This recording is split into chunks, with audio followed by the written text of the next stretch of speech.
Hello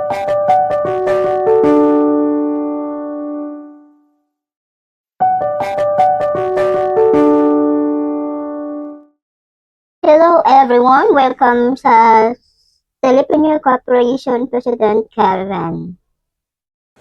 Yun nga, ginanap ang caravan ng TTC sa may SM Bacolod, SMX Center.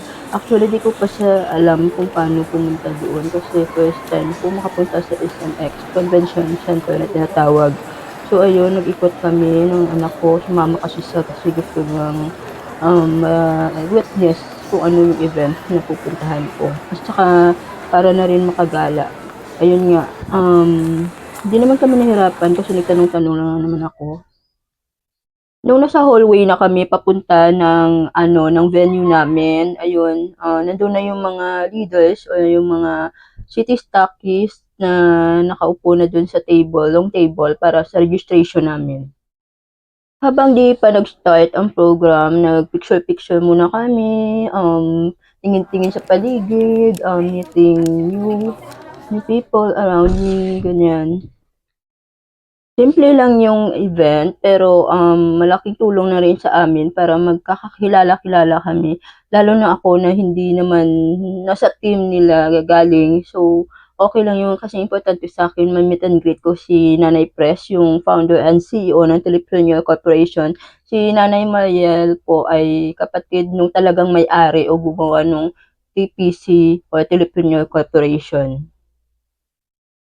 For correction lang pala, si Nanay Pres Mariel is the president and the CEO of the Telepreneur Corporation. Nagkamali ako sa unang sinabi ko na founder. Ang founder talaga mismo ay yung kapatid niya.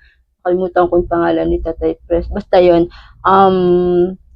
Itong event, si Nanay Pres nag-present about motivating us and explain about the company, ang mga good news ng company, ayun.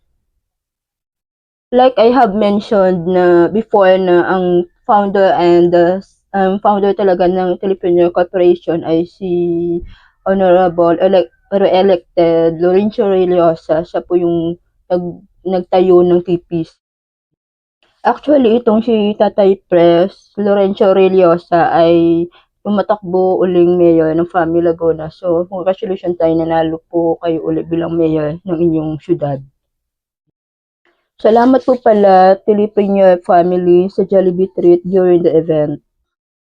May pa-raffle din yung company namin and also the brand partners like TNP sa mga nag-avail ng products at saka services nila. So ako hindi ako nag-avail kasi sabi ko budget ako. So ayun. So congratulations sa mga winners that time, especially sa mga nanalo ng gadgets like tablet and cellphones.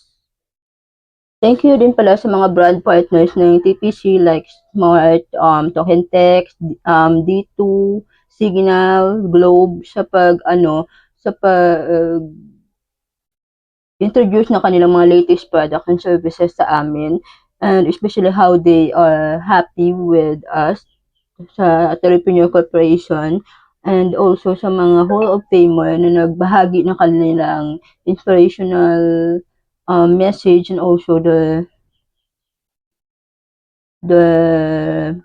how TPC changed their lives. So thank you TPC for this opportunity. Until next event naman, God bless you all and thank you for watching.